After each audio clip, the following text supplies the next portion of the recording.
Get the home field advantage every time with Fairfield by Marriott, official hotel partner of the NCAA. Whether you're a student athlete working toward your championship dreams or your team's biggest fan, Fairfield by Marriott has everything you need to get ready for game day. From comfortable guest rooms to complimentary hot breakfast, Fairfield is part of the Marriott Bonvoy portfolio of hotels and official hotel partner of the NCAA. Visit fairfield.marriott.com to book your next game day stay.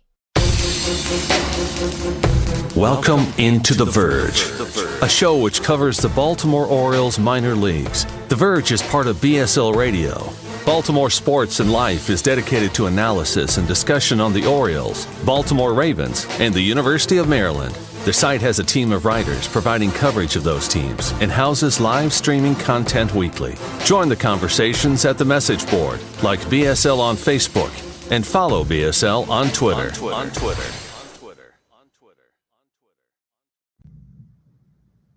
Want to make a podcast? Spotify's got a platform that lets you make one super easily, then distribute it everywhere and even earn money, all in one place for free. It's called Spotify for Podcasters, and here's how it works. Spotify for Podcasters lets you record and edit podcasts right from your phone or computer, so no matter what your setup is like, you can start creating today. Then you can distribute your podcast to Spotify and everywhere else podcasts are heard. Video podcasts are also available on Spotify. With Spotify for Podcasters, you can earn money in a variety of ways, including ads and podcast subscriptions. And best of all, it's totally free with no catch. Ever since we discovered Spotify for Podcasters, we feel like having options like video podcasts and Q&A lets us be more creative on another level. I highly recommend you give it a try. Download the Spotify for Podcasters app or go to www.spotify.com/podcasters to get started. Hello and welcome to episode 4 of the Major League Mailbag podcast here on The Verge, where we talk about everything going on at the Major League level, considering we usually talk about the minor leagues and some of what the young guys are doing. Here's where Orioles are good now, knock on wood. We're here to talk about everything going on, the goods, the bad, and the ugly. And with me today is Vivek Shukla at I Just Shook Ya on Twitter, Rule 5 Mastermind. Thanks for joining me here, Vivek. Well, thank you so much for having me. Thank you on the Verge team. It's an honor to discuss everything that we talk about in our chat group in a maybe more diplomatic format, or however way we want to put it. So it's I'm sure we'll be able to recap parts of the week and maybe some of our pain points and some of our happy points. Yeah, I mean, yeah, it is funny. Like in the WhatsApp group, it's a ton of fun, but it's cool to get some back and forth real time here, face-to-face interaction. Yeah, the Orioles are 8-7, heartbreaking loss yesterday to the White Sox. They're tied 1-1. We're currently in a rain delay, getting ready to watch Grayson Rodriguez versus Dylan Cease.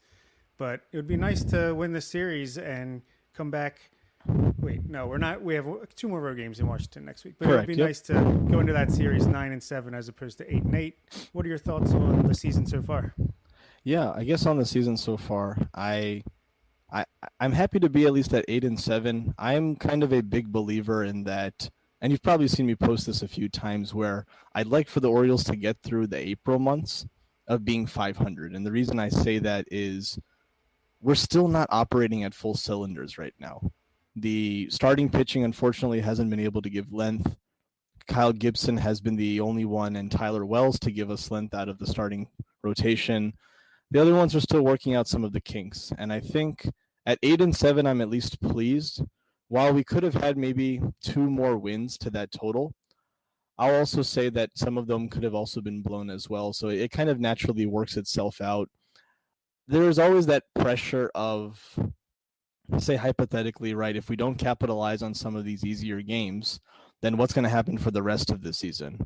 But I'm kind of the mindset that I do believe when the Orioles are going well with everything going full cylinders, it doesn't really matter who we're playing as long as we play them well. And I think right now my goal would be that we don't put ourselves in a position where we're so far back that we're catching up.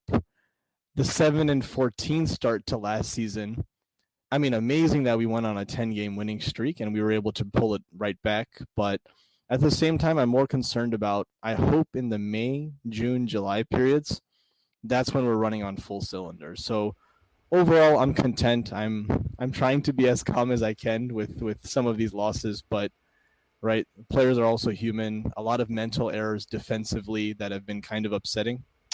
But I guess we're still in spring training to some extent. Yeah, and considering we're giving up almost 5.5 runs per game, Cedric Mullins, Gunnar Henderson, Anthony Santander not really got going at all so far this year. Exactly. Yeah, I'll take 8 and 7. I mean, we're about to come up with a nice little run of weaker opponents here. Not the strongest schedule even so far to date, but yeah, at this point, I'll take the winning record. I feel like this is a team that's built to get stronger and better as the year goes on, as guys get healthy and as prospects come up, and guys like Grayson Rodriguez, get their feet under them, get comfortable at the major league level, and get better as the year goes on. Yeah. So let's get into some questions. We'll start off with the patron questions. We'll go to some Twitter questions, and then going to debut a power ranking of the 26-man roster, where just to make sure we don't miss out on some opinions and thoughts on every single player on the roster, we'll quickly run down that. Absolutely. Yeah. All right. Our first question comes from past guest on the Major League Mailbag and the debut, Ben Dorst at Orioles Statist 1. Which reliever do you think is in most danger of being demoted when the next pitcher, whether it be Bradish, Givens, Aiken, returns?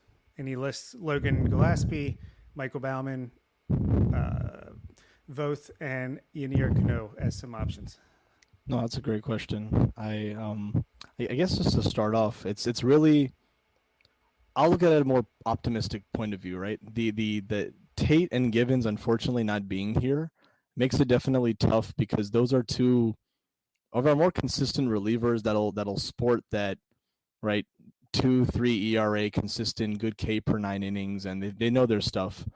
It does give an opportunity for some of these to present themselves. And I guess out of the entire group, we started off the season really impressed with the entire vertical drop on Logan Gillespie's curveball slider, which is very impressive. I think Yenier Cano, everyone got to see how elite that sinker, splitter, and now that slider movement can be. It's about kind of the control aspect, and it does kind of seem like at least the beginning of AAA, and now he's ironed that part out. So these are definitely deadly options. Michael Baumann to the bullpen. I'm so happy with him because that fastball's in that 96, 98 range now. That knuckle curve is looking really beautiful. It's pairing up well in that tunnel.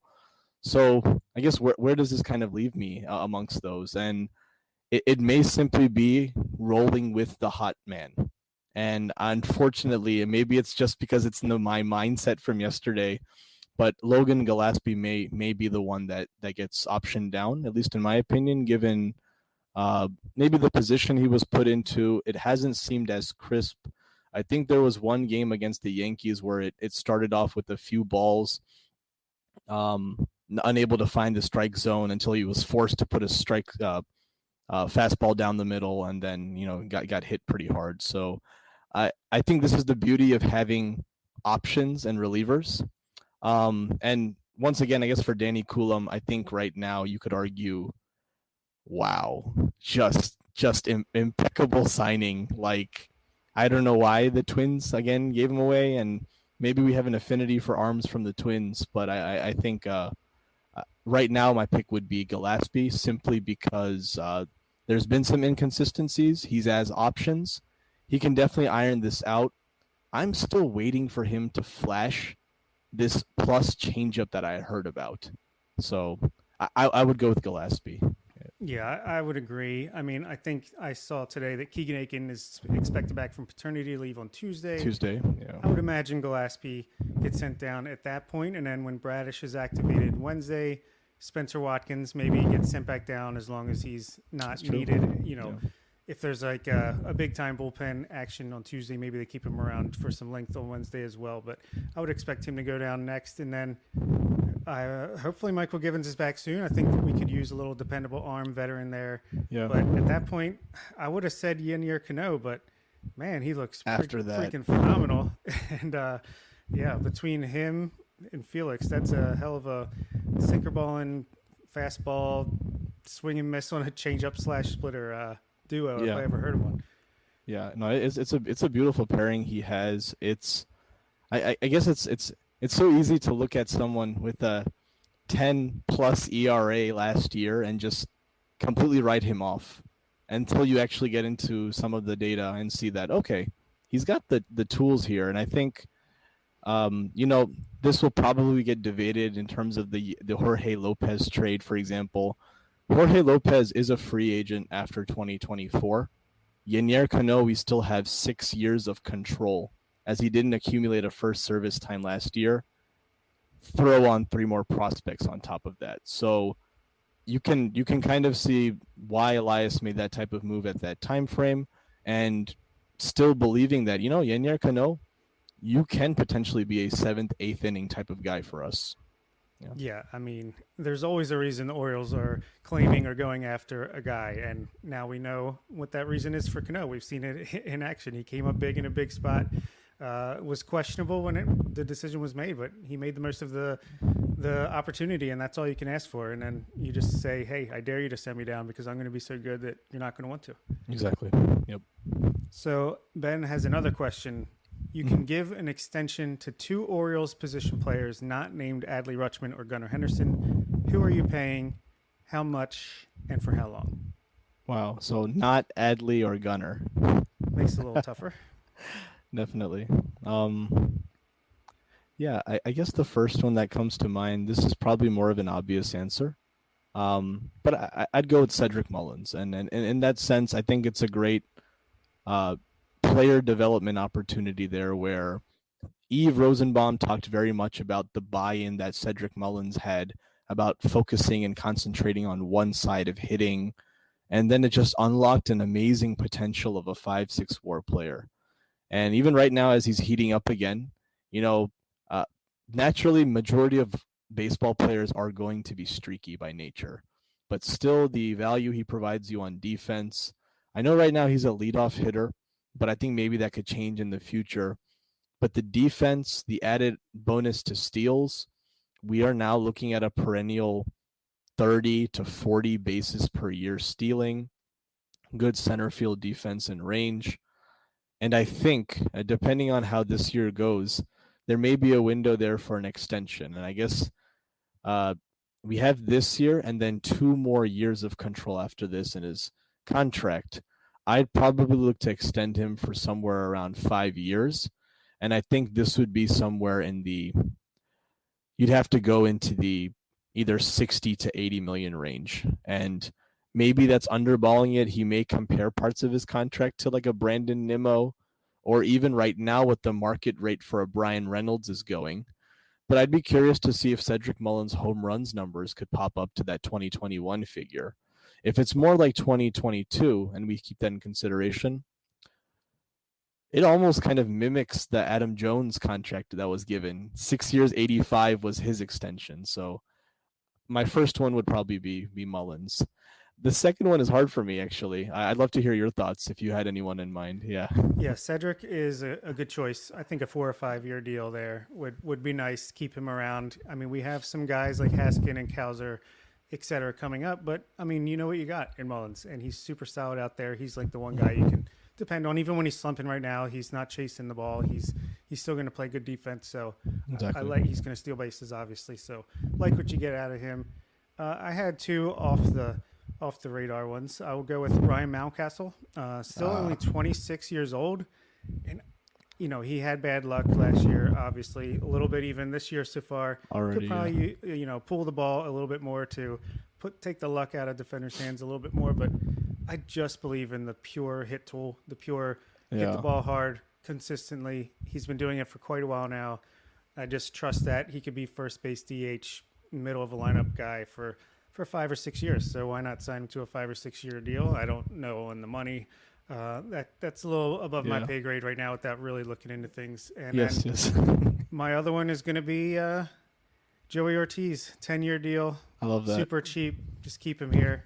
I think he could be a really good asset. You know, if he wants to sign a big deal like that, I don't know if they're that high on him, but you know, defensively, the floor is there. He's hitting the ball 110 miles per hour and more. He had 114 miles per hour. I saw, on that first game back.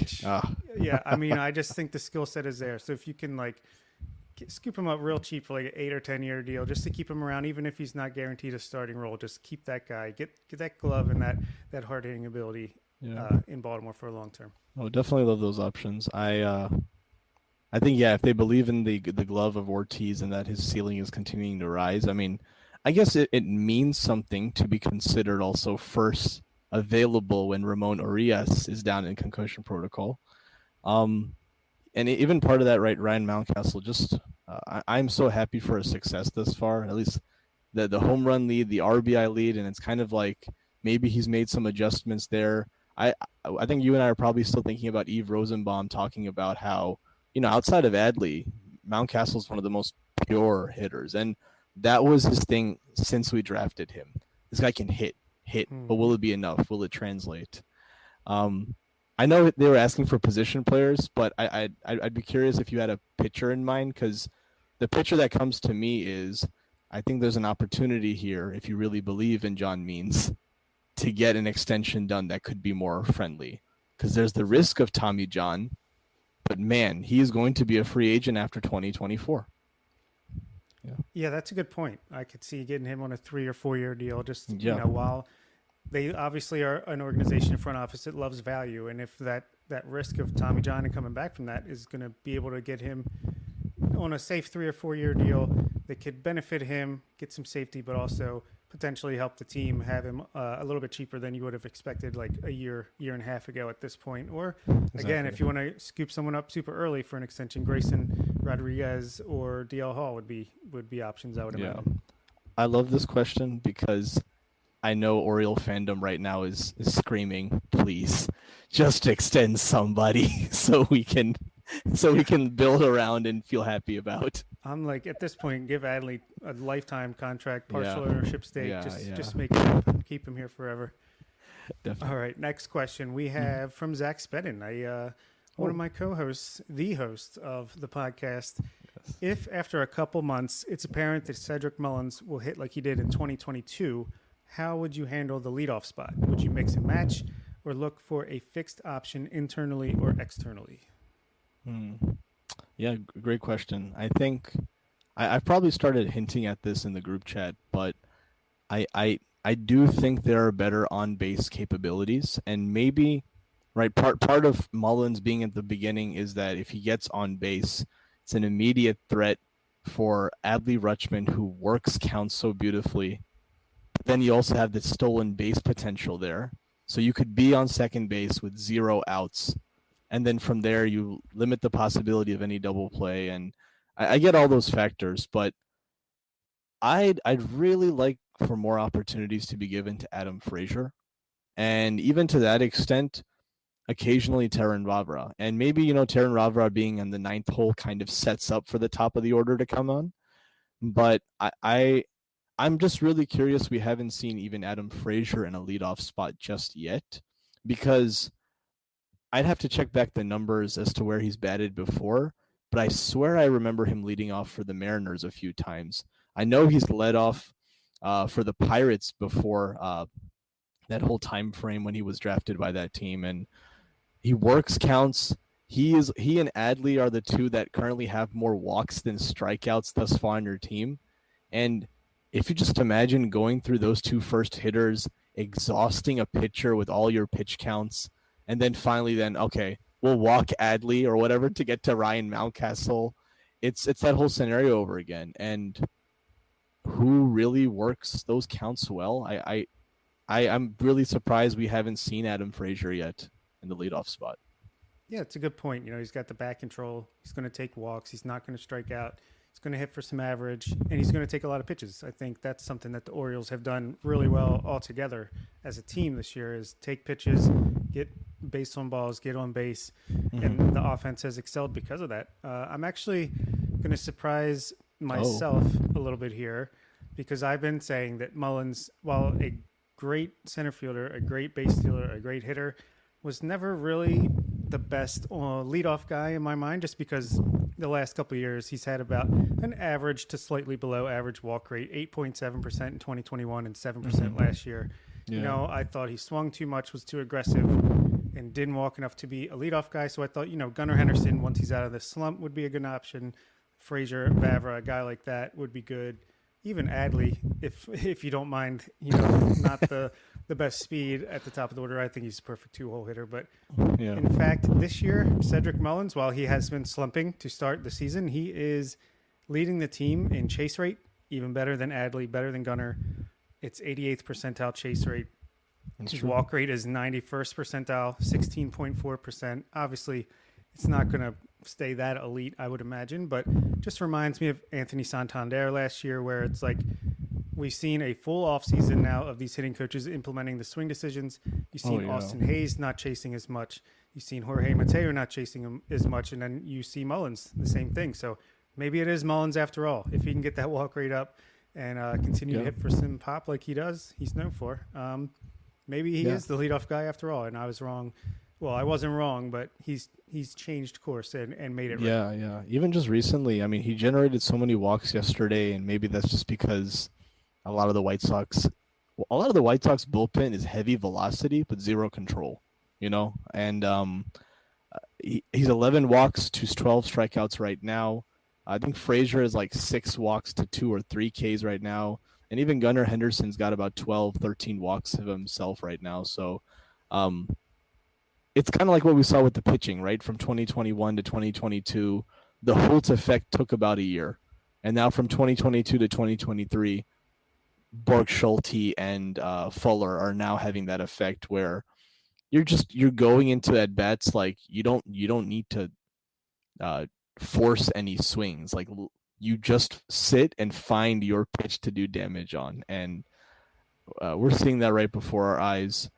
I think Austin Hayes against a lefty pitcher, for how I mean, again, right? There's still early to go. We've seen this before when he's been hot at the beginning, but I do love that option with left-handed pitcher starting. Maybe Austin Hayes at the top of that order. That could be a nice boost. So yeah, that's a good point as well, and that's a good transition into Brandon's question. Can Austin Hayes keep his current pace? And I'll just start this off, just because I've not been always the biggest Austin Hayes fan. I mean, I've liked him a lot as he's coming up, but just fighting through injuries. Even though he stayed healthy last year, he played through an injury, and it seemed to affect his performance on the field. But this year he finally says, hey, I made some real swing changes for the first time in my career. And despite going, 0 for 17 or something, 3 for 7, he had a slump already in the beginning of the season. He's come through it with just incredible numbers. He's batting .345 with a OPS over 1,000. He's got a lot of red on his StatCast page. Yes. And the thing that stands out for me that maybe this is sustainable, again, is the chase rate and the whiff rate. 53rd percentile chase rate, 56th percentile whiff rate. If he's not going to chase and he's not going to swing and miss as much, then that walk rate should eventually climb up. It hasn't really shown it yet, but if you're not chasing, then you're gonna walk more. It's plain and simple. And if he's waiting more for pitches that he can drive, well, he's driving them. So as long as he's healthy, and that's a big if, but if he's healthy, I feel like, maybe not an OPS of 1,000, but I do think a nice little resurgence here for Austin Hayes, a career year could happen. Although looking at his outs about average and outfielder jump, which are way at the bottom, and his cannon for an arm, 100th percentile arm, maybe he should be in right field a little more often than left. And maybe that's when Colton Cowser comes up, or someone like that can take over at left field. That second center fielder in left field, as Eve talked about. So, what are your thoughts on Hayes? Oh, I think it amazes me that I feel like every single year that there's been one outfielder that emerges and then the other one turns into a potential trade / cut candidate. Like whether it was Austin Hayes when he was a top 100 prospect, and then finally in 2019 he emerged for half of the season. We were all excited for him to be a 2020 potential Rookie of the Year candidate. And then Cedric Mullins had his slump that time. Then Cedric Mullins emerges in 2021, but everyone's now questioning Santander. And then what happens in 2022? Santander rises through the ranks. So I really think for their individual specific reasons, the Orioles love these three outfielders, and that's what's making it really hard for Stowers and others to break through. I do admit Hayes does have the best outfield arm. It's strong. It probably plays better in the right field for him. And knowing that some of these swing decisions have improved because both him and Mountcastle, we've seen that's like you and I both know the kryptonite to both Mountcastle and Hayes. Throw that slider away. Like they'll chase it at some point. Adam Jones syndrome. Adam Jones syndrome, yes. Sorry, Adam Jones, if you are listening to this. We love you. If you'd like to hang out one day, that'd be great. But I think Hayes, I want to give it a bit more time because we were up to June last year when we were like all-star candidate. So I'm gonna hold my horses a bit. But that being said, even as people do talk about how he had an off year last year, he's still a 2-WAR player last year. In 2021, he was still a 3-WAR player. And that itself still has value. So if he's improved that swing and miss, then maybe he can live up to that potential where he was a top 20 prospect after that brilliant 2017 season where he became the first 2016 draftee to make it to the MLB.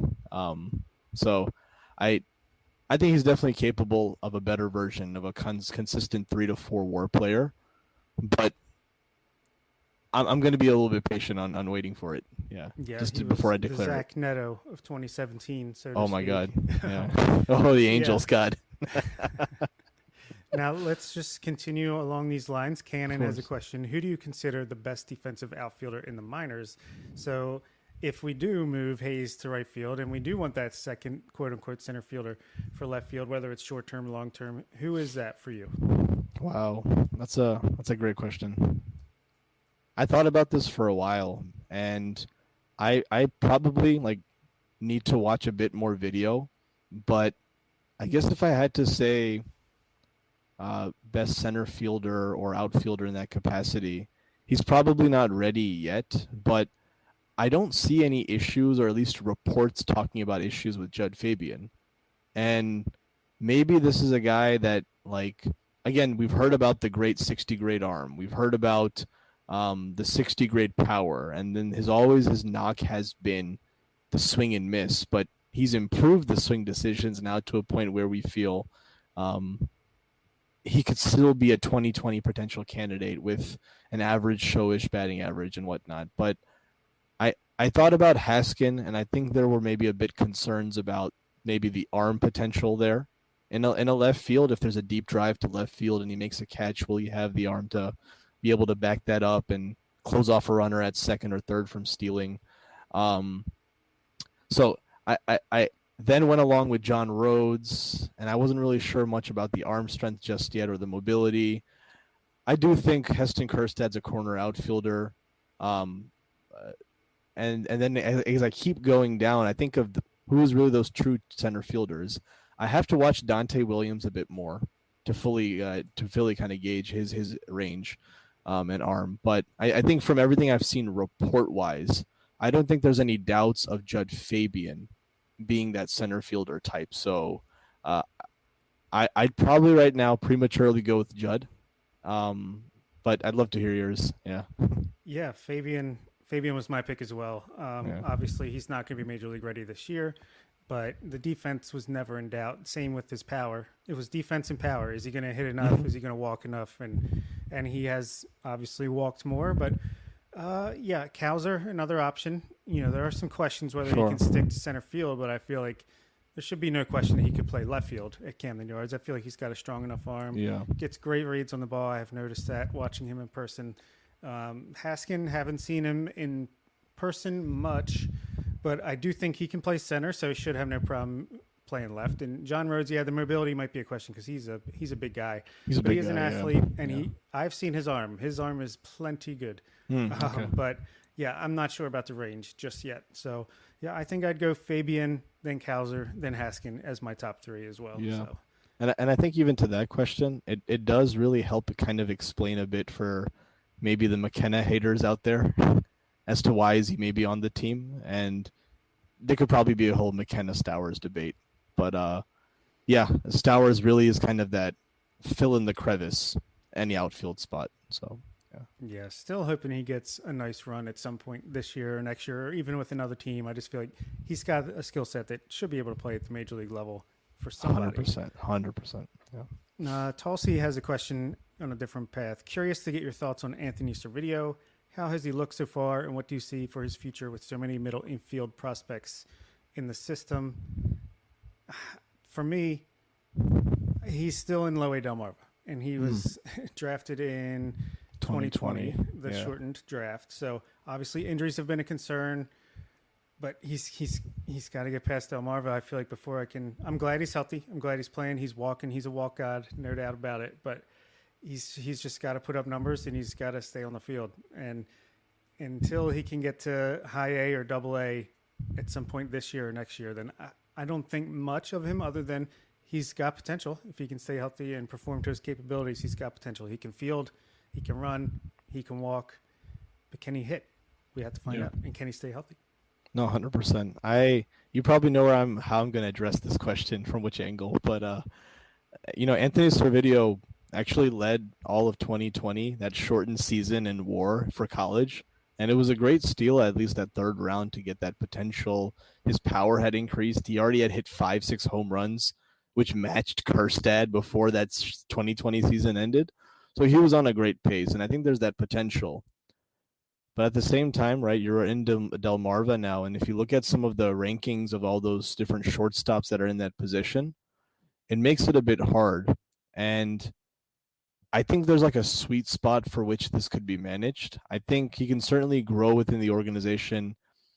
He can definitely be a nice org type of shortstop filler if he's able to play enough games and stay healthy. I'd love to see him rise from Delmarva to Aberdeen to potentially touching Bowie this year if he was able to make that ascent. On the flip side of this, he would be Rule 5 eligible in 2023 by the November timeframe.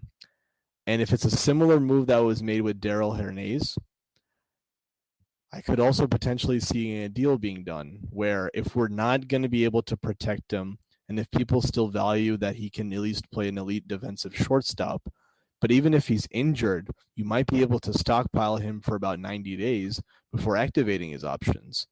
He may come as an additional piece in a trade. And the more similar level of a trade I actually thought about, Bob, was when we brought in AJ Graffinino on the Tommy Malone deal, where it was advertised to us about a glove first shortstop, AJ Graffinino, that helped out in Aberdeen. And we still have Greg Cullen from that trade, who's been a nice filler also at Norfolk, so good on base percentage and whatnot. So I need to see more from Servideo to be able to go on any of the higher rankings in terms of prospects. I think he still has a bright future.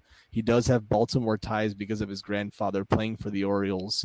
But I'd also have to think about if we're worried about maybe losing him in the Rule 5, or we feel like there's enough value right there from the 2020 draft, I could also see him being packaged in a deal and have another team have that type of AJ Graffinino in their system that they can trust and be able to use.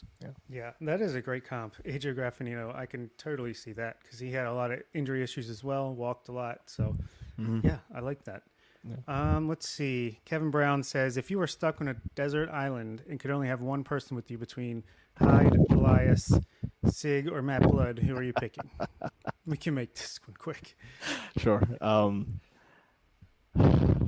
Yeah, I guess if I had to think of all of them,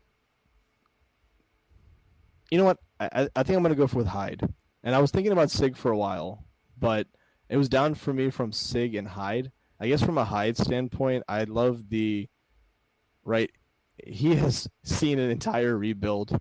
He has seen the worst of the worst when it comes to performances on the field and trusting the process. So if I needed someone to maybe motivate us to be able to get out of this situation, I'd want Hyde there. I'd love to see the way he's able to, again, defend his players, believe in them, bring out the best in them, and manage some of these decisions. I think Sig from an analytical point would be great, but I'll go with Hyde.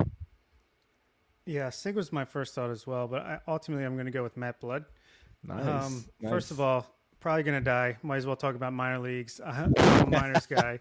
But he also has helped to institute this player development, and I know nothing about how to live or escape from a deserted island. So, hey, develop me, get me up to speed, and maybe we could do something. All right, next up is, let's see, we have David Adams. Can you please do a preview of the series that are starting after you record and before the next mailbox recording? So that would be a 2-game series at Washington, followed by a 3-game series against Detroit. Looks like Dean Kramer is starting for the Orioles Tuesday, Kyle Bradish Wednesday. I would imagine that means Tyler Wells Friday, Kyle Gibson Saturday, Grayson Rodriguez Sunday, as long as the rotation remains intact. I'm thinking let's go 4-1 during this stretch. It's 2 of the worst teams, maybe the worst team in the National League and one of the worst teams in the American League. What do you think? Yeah, I think I project very conservatively because I'm scared of the Tigers. There, I said it because I really thought we should have won those series last year, and I one way or another, I think the Tigers have a few good starters that are able to, build innings. I think Spencer Turnbull is one. He's been able to eat Matt Boyd and just a few others. I think with the National Series, I think we better be careful with Josiah Gray and Mackenzie Gore, who I don't think there's too much prospect fatigue on him. I think he's actually a phenomenal starter as well. They got a pretty good return on that. So I'm going to go 3-2. But how do I break this down? I could see a split with the Nationals, and then I could see a 2-1 with the Tigers. So overall, 3-2 in that realm, and that does fall under the whole 500 that I want us to be at for April. But I feel like we could definitely see some good pitching performances against us, where we could maybe sometimes see the offense have some trouble with. So I'll go 3-2, and we should not take any of these teams lightly. As long as we take care of business, there's no reason why we shouldn't go 5-0. But nonetheless, 3-2. All right. Yeah, I'll dig in a little bit deeper here. Nationals are 4-11, 5th place in the NL East.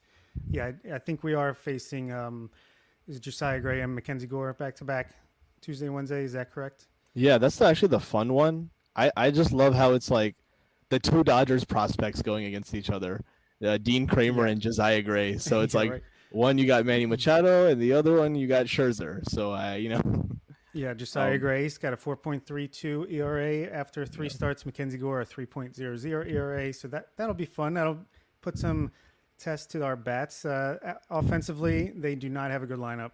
Their leading hitters are Keibert Ruiz and Victor Robles with a 104 and 102 OPS plus respectively. They have no one else. Or Lane Thomas has a 99. The rest are like in the 80s and below. You got Dominic Smith, Luis Garcia, CJ Abrams, another decent prospect, Jaimer Candelario, Alex Call, Joey Meneses. Not going to be. Hopefully our pitching can get right here, and it's going to be the same with the Tigers, who are 5-9 and in 4th place in the AL Central. They have Jake Rogers, who has a 133 OPS plus, and Nick Matan with a 115 OPS plus. The rest is hurting. Riley Green not doing particularly well. Spencer Torkelson not doing well. Jonathan Scope, Javi Baez has been struggling. Akil Baddoo, Matt Vierling, and Miguel Cabrera on his last legs. Yes. And then starting for them, you got Eduardo Rodriguez, Spencer Turnbull, Joey Wentz, Matthew Boyd, Michael Lorenzen. So, I actually feel more confident about the Tiger series at home than on the road against the Nationals just because I feel like at least the Nationals could potentially outpitch us. Yeah. I feel like for me in the Tiger series, the most scary game is the Erod game, just because I feel like Eduardo Rodriguez just always shoves against the Orioles. But this is out of all these kind of games, I think this is going to be quite a defining moment for Dean Kramer early on now with the start against the Nationals, and I really do wish him well. You know how I'm a big believer in Kramer, and I think the stuff is up. It's just, I don't know. I think he's a bit 4-seam heavy. I haven't seen him use that curveball as much. It's the cutter's getting barreled in the middle. So I'm pulling for him. Yeah, me too. He needs a good starter too here. I think he just needs confidence. I think he's an overthinker, so that can tend to hurt guys on the mound, especially. So next question is from Kenneth, who says, what are your thoughts on the 2 free agent guys brought in this offseason? They aren't the big names we wanted, but have they met or exceeded your expectations so far? I guess that's Kyle Gibson, 1 year, $10 million, and Adam Frazier, 1 year, $8 million. For me personally, I think they've pretty much done exactly what you would expect them to do. Frazier's come in, played a solid defensive second base. He doesn't strike out. He walks a little bit, makes contact. He's actually been hitting the ball harder than I expected him to. And then Kyle Gibson, he's a better version of Jordan Lyles, and I feel like that's pretty much exactly what we've seen so far. Exactly. For me, I'm going to say slightly exceeded my expectations because, again, it's only early, but every single game that Gibson has started, the Orioles have had a chance to win. And yesterday, he gives up the 2-run home run, but Gibson kept us in the game the whole time and served up a burger to Burger. God. and with Adam Frazier, I think at least right now, I think he's kind of showing that 1 year with Seattle where all his numbers were down was a fluke because he's been a career 270, 280-ish hitter. He draws walks. He's able to control his bat. Good contact hitter. He's kind of been that glue gun and really a weapon in the lineup. So both of them are well-deserved contracts. Yeah, absolutely. And obviously we would like to see them do more, and I think they will pretty soon as far as the next offseason or two. Sterling has the last patron question. How real do you guys think the Rays then, when he wrote it, 13-0 start is? Are they that good, or is it just a good team taking advantage of a weak schedule? Yeah, it is important to capitalize on a weak schedule at the beginning, and what they're doing is the right thing. Will some of the regression kick in? Probably. But I think the best part about them is that they have Brandon Lowe and Wander Franco healthy right now on their team. And they missed both of them so much last year. And they still finished 3 games above the Orioles. So that's really something to keep in mind how dangerous this Rays team is. They still made the playoffs with a hurt Wander and hurt Brandon Lowe. So, no, I think they're for real. The start that they're on could very well push them to win the division. And their rotation is probably the best right now, in my opinion. They haven't even had Tyler Glasnow come back from injury yet. And obviously Jeffrey Springs getting hurts them. But they'll probably regress offensively a little bit. But their pitching's legit, starting and relief. So you got to get out to a fast start against these guys and just try to hold them down. Yeah, I think they'll probably fight for a wild card rather than win the division. I think the Blue Jays or Yankees will probably wind up winning the division. But if we're competing against them for a wild card, that could be a tough test. It'll be a fun battle. Yeah. All right, let's move on to Twitter questions. Nice. And here's a fun one from @CousinSmith. If you had to spend 24 hours in one fast food establishment, which would it be? Oh, easy for me. Taco Bell. I love Taco Bell. There's so many different options there. I think you could literally break up a breakfast, lunch, and dinner and then be able to sit comfortably, get some work done, watch some Orioles while you're at it. If they lose, go grab some cinnamon twists. I don't know. Have some fun with it. But I love tacos. So, yeah, Taco Bell. Nice. Yeah, that's a good one. I'd probably just go with the standard McDonald's just because they have such a big menu. They have options I could do, pancakes in the morning, bacon, cheese, bagel for breakfast, do the Big Mac for lunch, chicken sandwich for dinner, McFlurry for dessert. They got it all. That's true. But yeah, I'm not going to lie. I could probably survive more than 24 hours at any fast food restaurant. I do eat a lot of it. It's not good, the doctor says, but what are you going to do? Yeah. Next up is @David Precht. Are pitchers avoiding Gunnar Henderson, or is he working these counts? Man just keeps getting walks. Working these counts. I think it's so easy, and I think with everyone hitting the panic button, you can't forget Adley Rutschman's first month. Like we were all trying to keep everyone calm, and everyone is obviously naturally excited.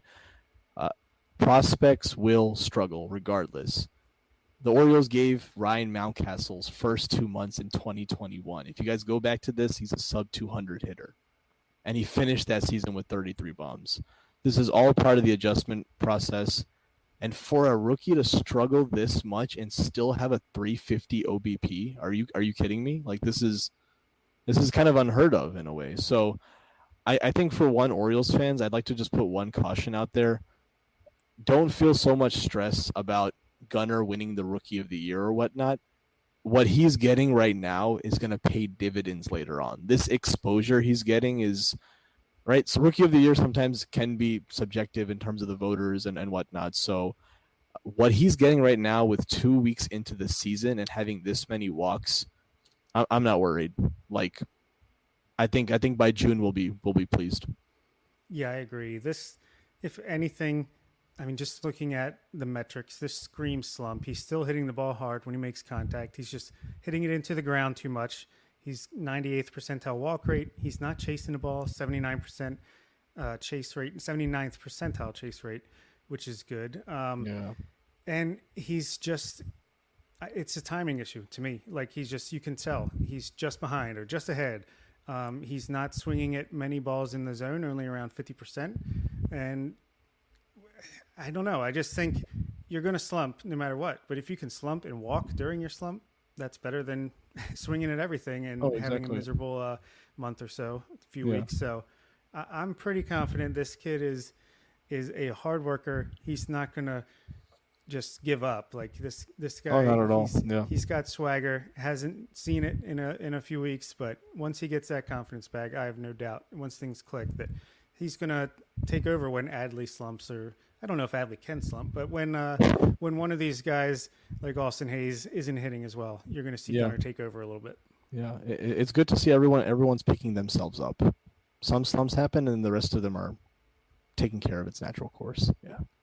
Absolutely. At Busty Oreos says, assuming the Orioles need to make a starting rotation move before Means can return, do you think Rom can sneak ahead of DL Hall and Cole Irvin for the call-up?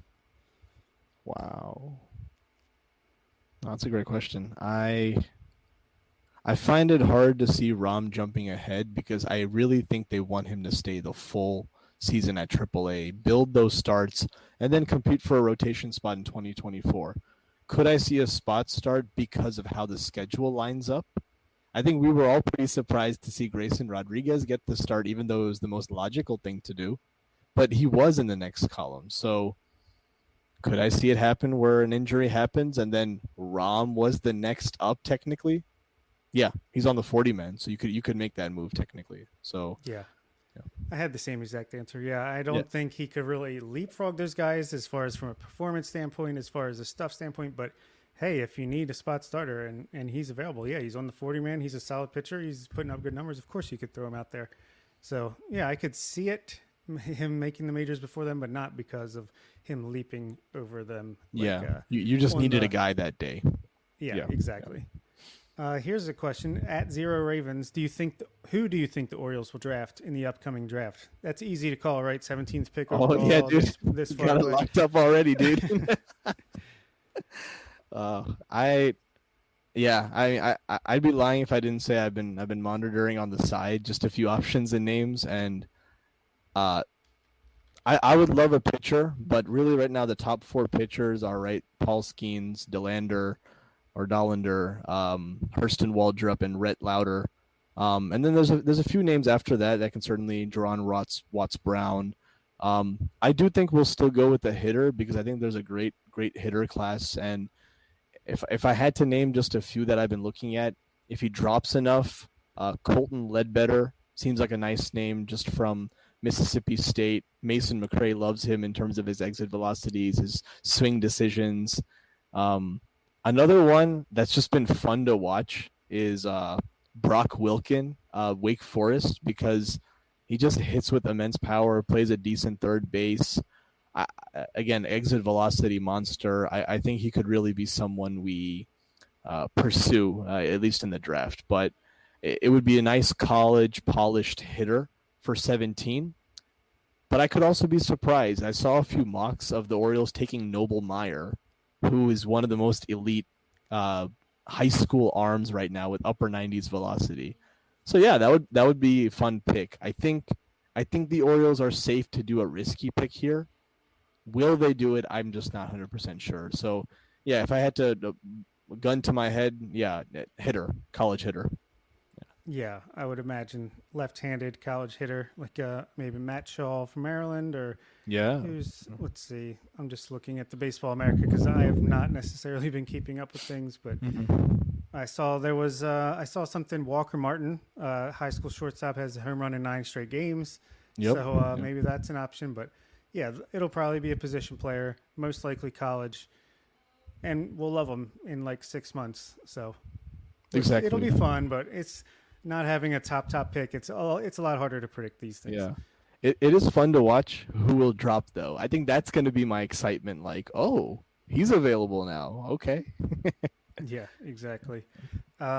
2 more questions. At King of Fedora says, we have so many infield prospects. The Orioles are bound to trade some of them for a legit starting pitcher, right?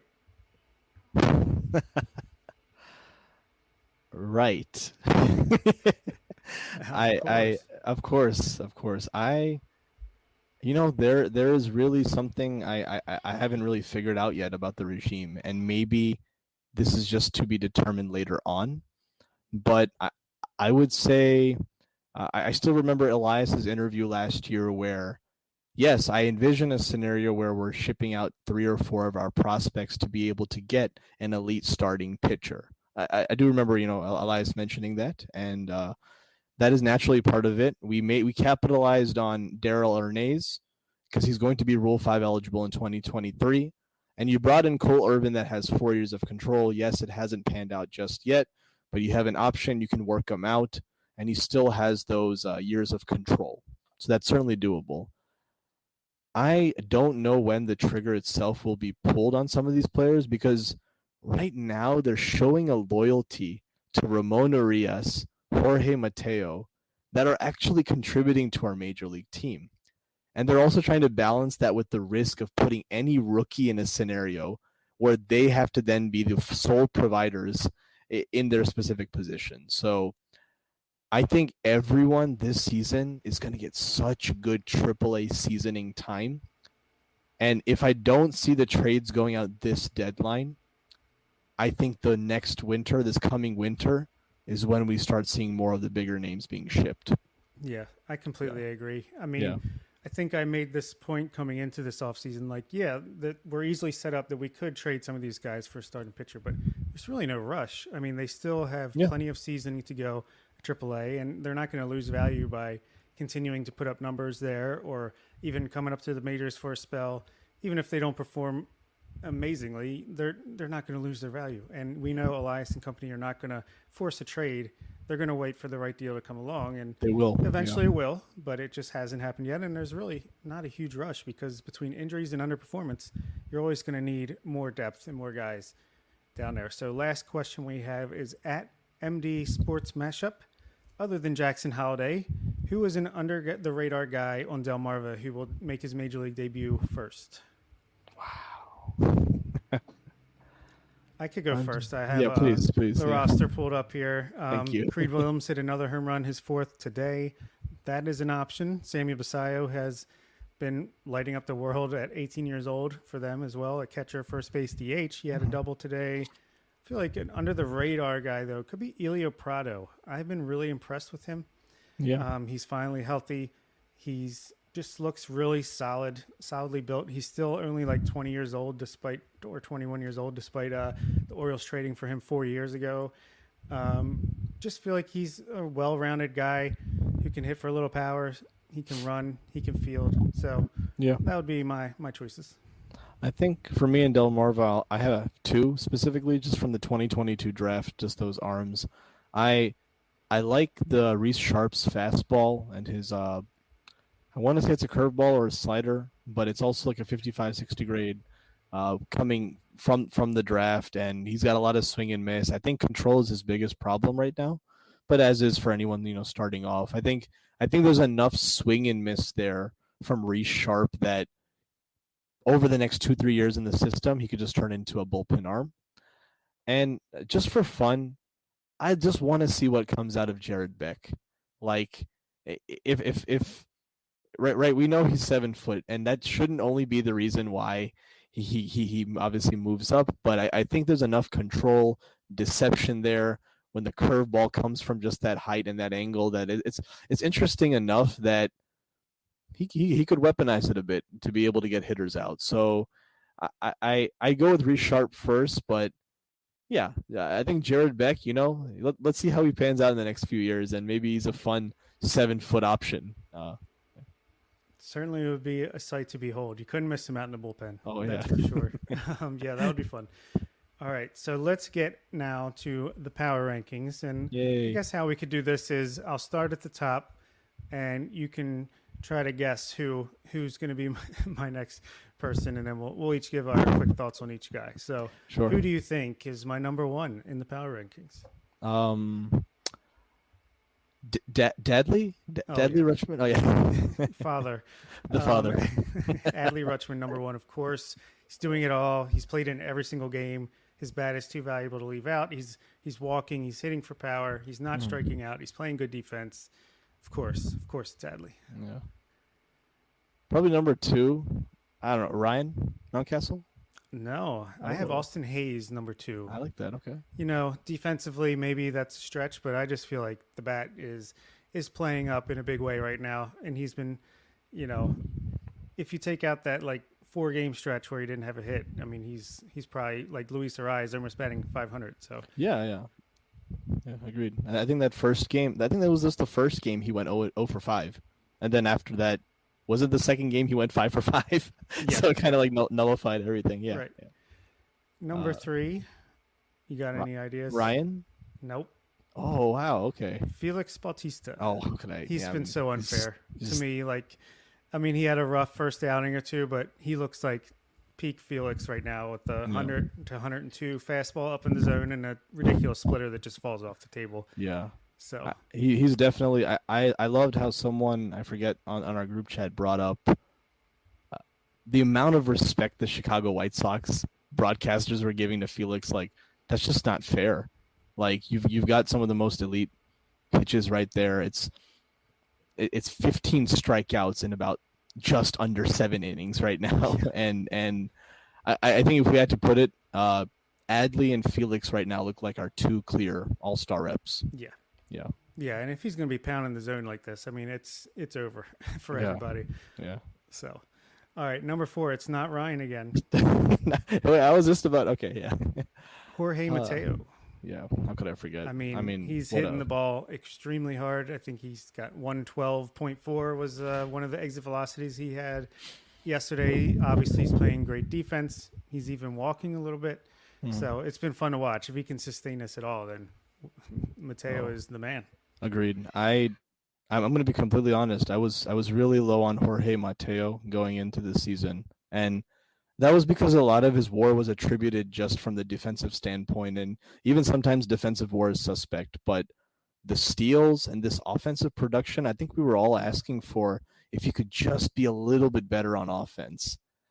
Now you're actually looking at a 5-6 WAR ceiling, which is just unreal to say about Mateo from a waiver claim. So hats off to him. He's forced a great problem. I no longer look at him as a trade type of guy because of how much value he has to us. Yeah, and I mean he had a hot stretch in August of last year. So let's see if he can keep this up.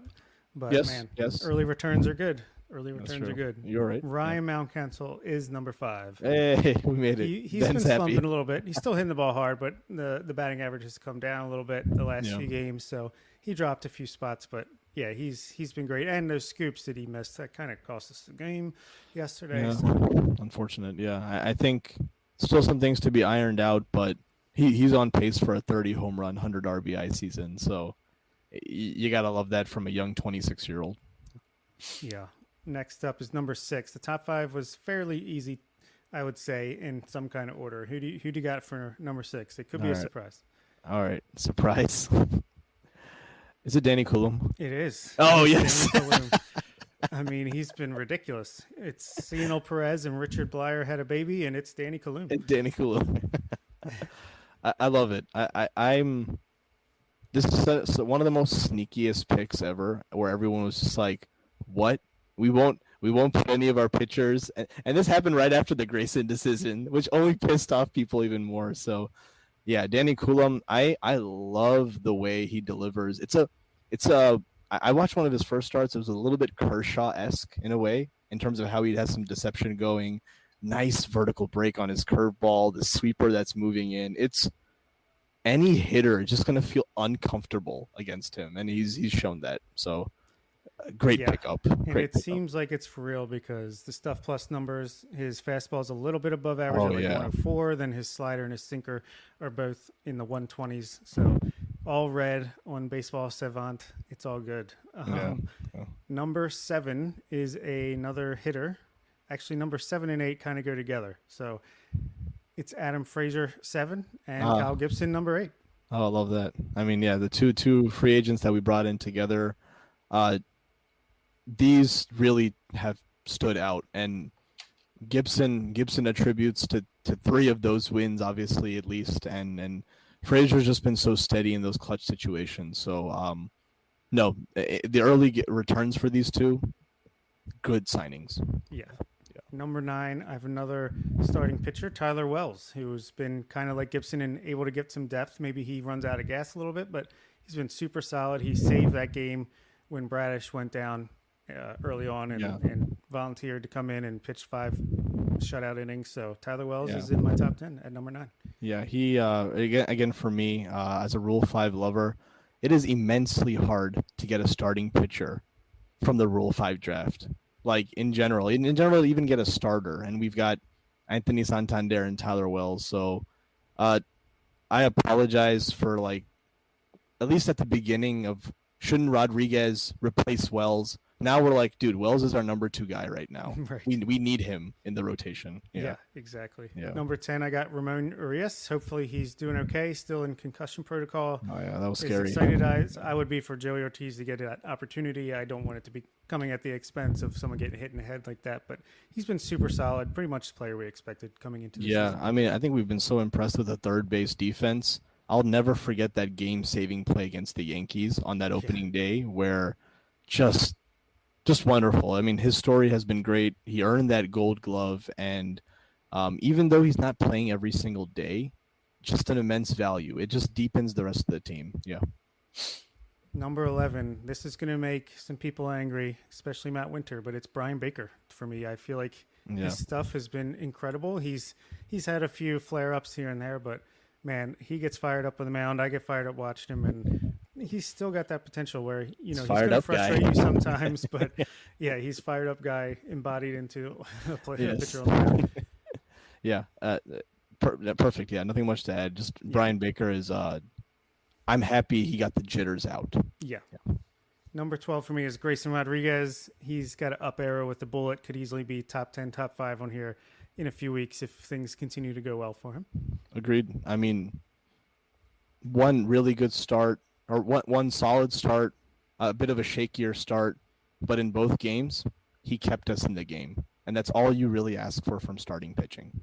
So. He's the one pitcher that's going to get swings and misses. He was in 0-2, 1-2 counts left and right against the A's. He just couldn't quite get that command enough to finish him off. But 14 and 15 whiffs. Yeah, in your first 2 starts, that doesn't happen always. No. That's really Yeah, so number 13, I have Mike Baumann, who's looked really impressive. We talked about him a little bit. He's got that upper 90s fastball with that new knuckle curve thing he's got going on, plus a changeup that he can whip out every once in a while. Yeah, and a slider. Very happy for Baumann again. Just there is a part of me that does still wish of him as a starter, but at the same time, I'm happy he's in the majors. He's really using that deception upper 90s fastball, four seam. I think Eno Saris said something really positive about his four seam fastball, and he's tunneling those really, really well right now. So I'm happy for him. Yeah. Number 14, Cedric Mullins. He's slumping, so he's down, but he's still got some value where he's not going to be at the bottom of the list. Exactly. Number 15. Oh, sorry. Go ahead. Oh, no, you're good. It's a really talented team. So if Mullins is your 14th, that's enough said. Number 15 is a newcomer, Yinyer Cano. I mean, I hate to put him this high this fast, but it looked incredible. The first game, it looked like it was like a little magic. Like he didn't know where it was going, and it just happened to work out. But then that second outing was like just spotting it in the strikes. Or the velocity was a little bit down back-to-back days, but he was controlling it a lot better. I like that. Yeah, nothing else said. I mean, Cano is just really, really filthy first two. I think, at least right now, from what he's shown, how can you option him after that performance? Yeah, 100% ground ball rate, 40% strikeout rate, so not too shabby. 16 and 17 are two guys that have been slumping the worst. Hopefully break out of it soon. Santander at number 17 hit his first home run yesterday and had a 2-hit game. And Gunnar Henderson at 16, we've talked about a lot. Yeah. Number 18, I'll go with Ryan O'Hearn. He's performed. He's a bench player. He's a perfect bench player right now while he's hitting the ball well. Yeah, I'm already kind of amazed how much they've used him thus far. But I guess, there was something that the Orioles feel like they could fix. And I guess between him and Franchi Cordero that they both helped fix, we at least get to keep maybe one of them. And he's already got 4 RBIs for us. So, yeah, I'm if we can get something out of him, that's phenomenal. Yeah. Number 19, we knew regression was coming, but maybe not this hard. Cionel Perez, who went from being pretty lucky while still being good last year to being very unlucky. And I mean, the stuff plus numbers still look good. The FIP is good. He hasn't really walked many or given up home runs, but he's just given up a lot of hits. Exactly. It's really, I do believe in a little bit of a sense of the tipping of pitches. I thought he looked a little bit better just yesterday on some of the sweeper sliders, the sliders he was using. So still good velo. I think the best is yet to come, but yeah, it's been a bit of a slump for him. Yeah. And then number 20, Terran Vavra. He's getting in more action. He's performing pretty well after a rough first couple of games. If you take that out, he's looked like Terran Vavra. And then 21, James McCann. He's hit the ball hard, but not much to show for it yet. Yeah, I think both of those are, again, steady bats. They don't play every single day, but Vavra provides you a nice off-the-bench option, someone who can work counts, especially in that first game against the White Sox. And McCann, I'm hoping to get going, but I also don't have the world of expectation because he is a backup catcher. So yeah. Number 22, I have Keegan Aiken, who's currently on the paternity list. He's looked good at times. He's looked bad at times. I just never know what to make of Keegan Aiken. Yeah, again, I think he provides the multi-relief option. Watkins fills in really, really well. I'd be curious to see if they would use. I think Aiken does have one more option remaining, but I'll double check if they feel if they feel like Watkins provides something better than Aiken, then maybe that could be a decision they make. But again, good depth. Yeah. Then I got Dean Kramer, 23, your boy. I know. Yeah. 24, Austin Voth. He's given up like a home run in every outing. It hasn't looked good, but again, the stuff numbers are pretty good. I feel like he's been really unlucky with the home run to fly ball rate that's unsustainably high. I don't expect him to be as good as he was for the Orioles last year, but I'm not quite sure that the underlying numbers warrant him being DFA'd immediately like a lot of people want. Exactly. I think for Voth, again, quote unquote, he's a spin monster. Curve spin, fastball spin.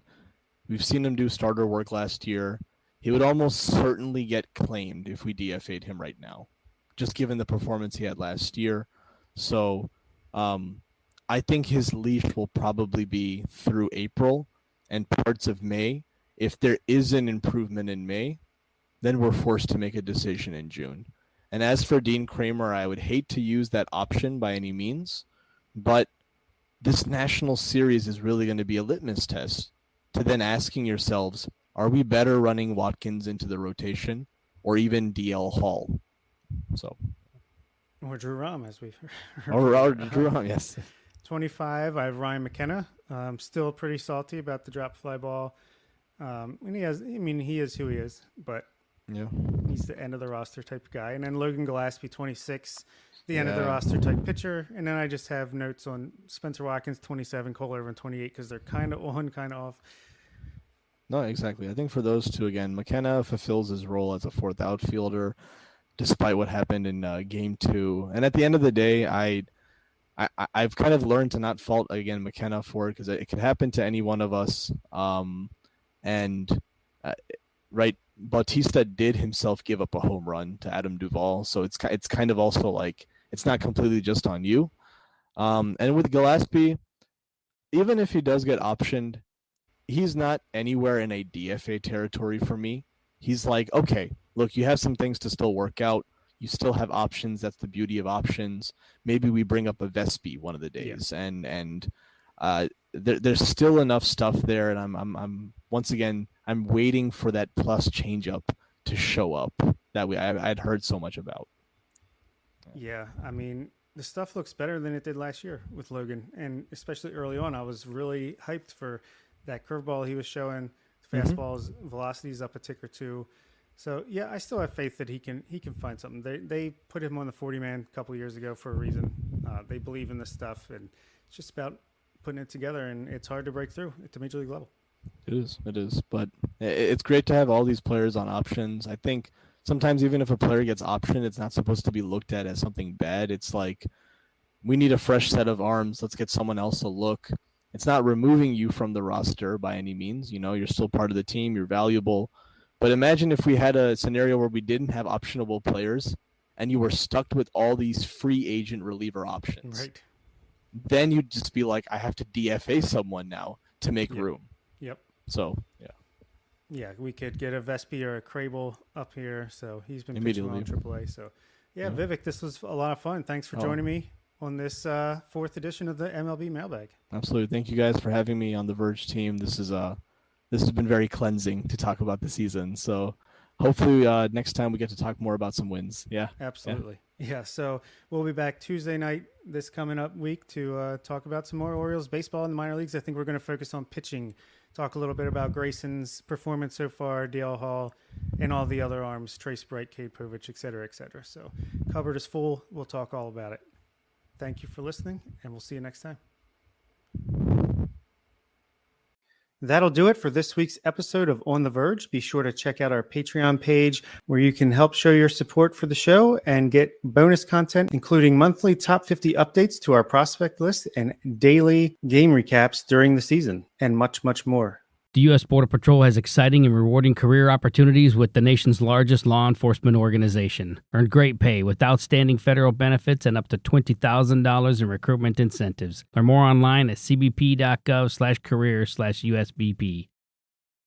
At Grainger, we're for the ones who specialize in saving the day and for the ones who've mastered the art of keeping business moving. We offer industrial-grade supplies for every industry, with same-day pickup and next-day delivery on most orders, all backed by real people ready to help. So you can get the right answers and products right when you need them. Call, click Grainger.com, or just stop by. Grainger, for the ones who get it done.